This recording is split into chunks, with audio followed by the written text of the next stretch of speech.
Les fameux sondages où vous trafiquez les échelles. Alors, on ne sait pas qui trafique les échelles. J'ai entendu. C'était une erreur quand vous l'avez. On ne trafique pas les échelles sur France Info. Je ne peux pas vous laisser dire ça, Sarah L'erreur a été. Alors. Bienvenue dans cette nouvelle vidéo pépite. Aujourd'hui, Sarah Knafo se retrouve face à une journaliste de gauche qui va défendre de toutes ses forces les dérives de l'audiovisuel public.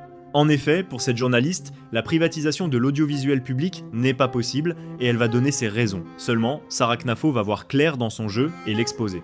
Si cette journaliste est contre la privatisation, c'est pour conserver ces avantages indécents payés par nos impôts. Je vous laisse voir. Et mon sujet, c'est est-ce que c'est légitime que les Français payent 4 milliards d'euros avec leur impôt, avec leur argent? Est-ce que c'est légitime que les Français soient des abonnés captifs qui doivent payer tous les ans 130 euros d'abonnement forcé alors qu'ils ne l'ont pas décidé? Une fois qu'on a dit ça, vous me dites de la sécurité sociale, le captif, c'est-à-dire qu'il y a un moment donné, alors c'est très intéressant, merci, vous me faites ma transition. Vous êtes en train de comparer la sécurité sociale, donc notre système de santé, à du divertissement, à des émissions. On en arrive à la question fondamentale.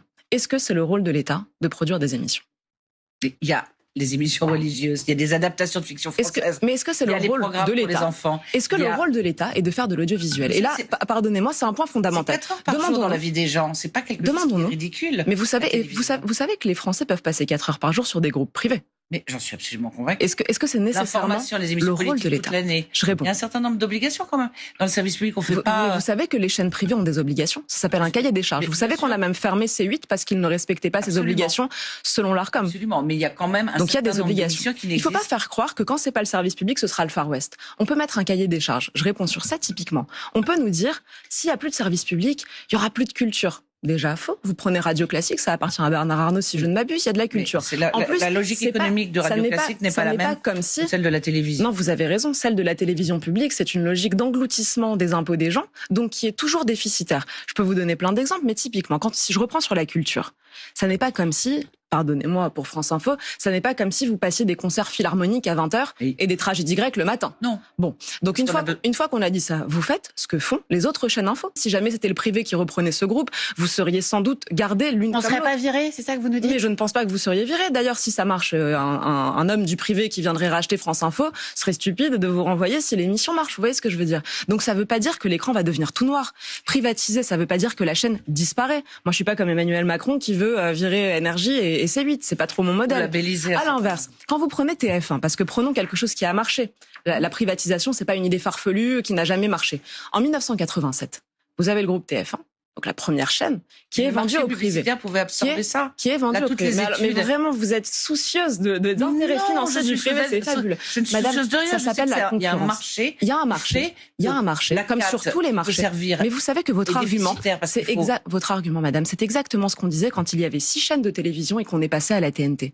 On dira, on n'y arrivera jamais. On n'y arrivera jamais, il y aura 20 chaînes. Comment est-ce qu'on absorbera? Eh ben, les prix ont baissé, c'est tout. Ça s'appelle la concurrence. Vous pensez qu'il y a des gens qui passeront le jour du Seigneur, toutes les obligations qu'on a? Mais vous savez comment? Vous faites un cahier des charges. C'est-à-dire que le jour où vous vendez. Donc vous refaites quelque chose comme un service public. Vous faites le cahier général de France Télévisions, un groupe qui doit parler à tout le monde, qui a une série d'objectifs, de neutralité, d'impartialité. Alors, non, n'allons pas sur la neutralité et l'impartialité, parce que sur ce sujet, pour le coup, le service public n'a aucune leçon à donner.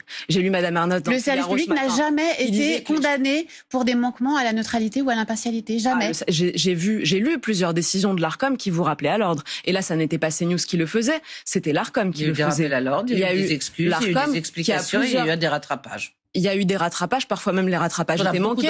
Exemple. Les mises en garde qui ne sont pas des sanctions. Les fameux sondages où vous trafiquez les échelles. Alors, on ne sait pas qui trafique les échelles. J'ai entendu. C'était une erreur quand vous l'avez. On ne trafique pas les échelles sur France Info. Je ne peux pas vous laisser dire ça, Sarah. L'erreur a été. Alors, ça n'est pas moi qui l'ai dit. Je vais citer Monsieur Adjari, le président de l'Arcom, qui dit: il est vrai que parfois sur France Info, il y a un manque de rigueur. Je le cite en commission d'enquête. Mais ça veut pas dire. C'est lui qui le dit. Alors ensuite, quand on prend cette question des sondages, vous sortez un deuxième sondage. Le deuxième est trafiqué aussi. Au bout d'un moment, on se dit, il y a quand même un problème. Alors, soit personne ne sait faire des échelles, vous n'avez pas de logiciel ici. Dans ce cas-là, ça fait quand même mal au cœur de payer avec nos impôts pour un tel manque de rigueur. Ou alors, ça a été fait à dessein, et dans ce cas-là, c'est scandaleux. L'erreur est humaine, et elle n'était pas malveillante, et elle a été corrigée. Est-ce que c'est une erreur humaine quand Monsieur Legrand dit, on va s'occuper de Madame Dati? Est-ce que ça, l'erreur est humaine? Dites-nous en commentaire ce que vous avez pensé de cet échange. Pour ma part, Sarah Knafo a raison, l'audiovisuel public est clairement de gauche, une petite bourgeoisie qui vit dans l'opulence grâce à nos impôts,